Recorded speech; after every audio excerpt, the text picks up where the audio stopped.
Bible Story Time for little ones in Christ.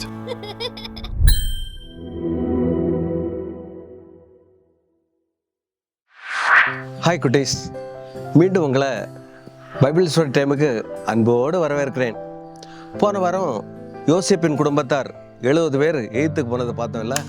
அங்கே எகிப்தில் போய் அவங்க ரொம்ப பலுகி பெருகி ஆடு மாடுகளோடு எல்லாம் வாழும்போது யோசேப்புக்கு வயதாகி அவர் மரித்து போனார். உடனே எகிப்துக்கு ஒரு புதிய ராஜா தோன்றினான். அதுக்கப்புறம் இந்த இஸ்ரவேல் மக்கள் பலுகி பெருகுதுனால இந்த எகிப்தின் ராஜாவுக்கு பயங்கர கோபம். இவங்க இப்படி பலுகி பெருகுனா நம்ம தேசத்தையே இவங்க தூக்கிட்டு போயிடுவாங்க அப்படின்னு சொல்லிட்டு அவங்க மனசில் கொஞ்சம் கஷ்டம் வந்தது. அதனால என்ன பண்ணாருன்னா, அந்த இஸ்ரவேல் மக்களை கடுமையாக வேலை வாங்கினார். அதாவது ஒரு நாளைக்கு இவ்வளோ வேலை செய்யணும்னா டபுள் மடங்கு வேலை வாங்கினார். அதாவது நெல்லுக்கு பதிலாக செங்கலும் சாந்துக்கு பதிலாக நிலக்கலை எடுத்து ரொம்ப கஷ்டப்பட்டு வேலை செஞ்சாங்க. அதுக்கப்புறம் பார்த்தோம் இவங்க இன்னும் பலுகி பெருகிட்டே போயிட்டு இருக்காங்க அப்படின்னு சொல்லிட்டு அந்த எகிப்து மருத்துவச்சிங்களை கூப்பிட்டாங்க. அதாவது நீங்கள் இஸ்ரவேல் பெண்களுக்கு பிரசவம் பார்க்கும்போது ஆண் குழந்தை பிறந்துச்சுன்னா அவங்கள கொன்று போடணும்னு சொல்லிட்டு அந்த ராஜா கட்டளை இட்டாங்க. ஆனால் இந்த எகிப்தில் உள்ள மருத்துவச்சிங்க, ஐயோ இது கடுமையான பாவமாச்சே, கடவுள் நம்ம தண்டிப்பார் அப்படின்னு சொல்லிட்டு பிரசவம் பார்க்கும்போது ஆண் பிள்ளை பிறந்தாலும் ஒன்றுமே செய்ய மாட்டாங்க. இந்த நியூஸு எகிப்து ராஜாவுக்கு போன உடனே மறுபடியும் ஏன் இவ்வளோ ஆண் குழந்தை பிறக்குது அப்படின்னு சொல்லி மருத்துவச்சிகள்கிட்ட கேட்டாங்க. அதுக்கு என்ன பதில் சொன்னாங்க தெரியுமா? நாங்கள் பிரசவம் பார்க்குறதுக்கு பக்கத்தில் போகிறதுக்கு முன்னே அவங்க குழந்தை பெற்றுடுறாங்க, அவ்வளோ வலிமையாக இருக்கிறாங்க அப்படின்னு சொன்னாங்க.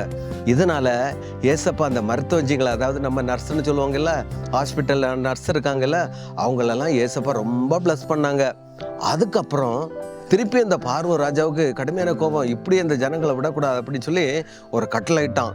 அதாவது 2 வயசுக்குட்பட்ட இஸ்ரவேல் மக்கள் குலத்தில் எந்த ஆண் குழந்தை இருந்தாலும் சரி பிறந்தாலும் சரி அவங்களெல்லாம் நதியில் போடுங்க அப்படின்னு ஒரு ஆர்டர் போட்டார். பாரு தம்பி தங்கச்சி, எவ்வளோ ஒரு கடுமையான ஒரு சட்டம் பார்த்தீங்களா? 2 வயசுக்குள்ள சின்ன குழந்தைங்க, ஆண் குழந்தைங்க எல்லாரையும் கொலை பண்ணுக்கு உத்தரவு போட்டாங்க. அதில் லேவியின் குடும்பத்தில் ஒரு அம்மா இருந்தாங்க. அந்த அம்மாவுக்கு ஒரு ஆண் குழந்தை பிறந்தது. அது பார்க்குறதுக்கு ஸோ ஃபென்டாஸ்டிக், ரொம்ப பியூட்டிஃபுல்லாக, ரொம்ப அழகாக இருந்தது. ஐயோ இந்த எகிப்து ராஜா இந்த குழந்தைய கொண்டு போடுவார் அப்படின்னு சொல்லி அவங்க அழகான ஒரு நாணல் பெட்டி செஞ்சாங்க. நாணல் பெட்டி செஞ்சு அதுக்கு உள்ளேயும் வெளியிலையும் கீழ் பூசினாங்க. ஏன்னா இப்போ அதை நைல் நதியில் விட போகிறாங்க.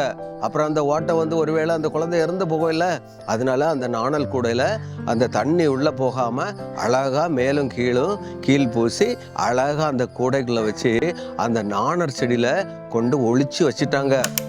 ஒளிச்சு வச்சுட்டு அந்த குழந்தைக்கு அக்காட்ட சொன்னாங்க, நீ இந்த குழந்தைய கொஞ்சம் பத்திரமா பார்த்துங்க, யாராவது தூக்கிட்டு போகிறாங்களா பார்த்துக்க அப்படின்னு சொல்லும்போது, பாரு ஏசப்பா பாரு, அந்த பார்வோன் ராஜாவுடைய மகள் அந்த நதி ஓரத்தில் குளிக்க போனாங்க.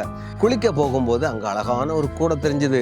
சரி, அந்த வேலைக்காரங்கிட்ட அந்த எஜமானுடைய மகள் சொன்னாங்க, அந்த கூடை எடுத்துட்டு வான்னு சொல்லி பார்க்கும்போது அந்த கூடைக்குள்ள ஒரு அழகான ஆண் குழந்தை இருந்தது. பார்க்குறதுக்கு ரொம்ப பியூட்டிஃபுல்லாக இருந்தது.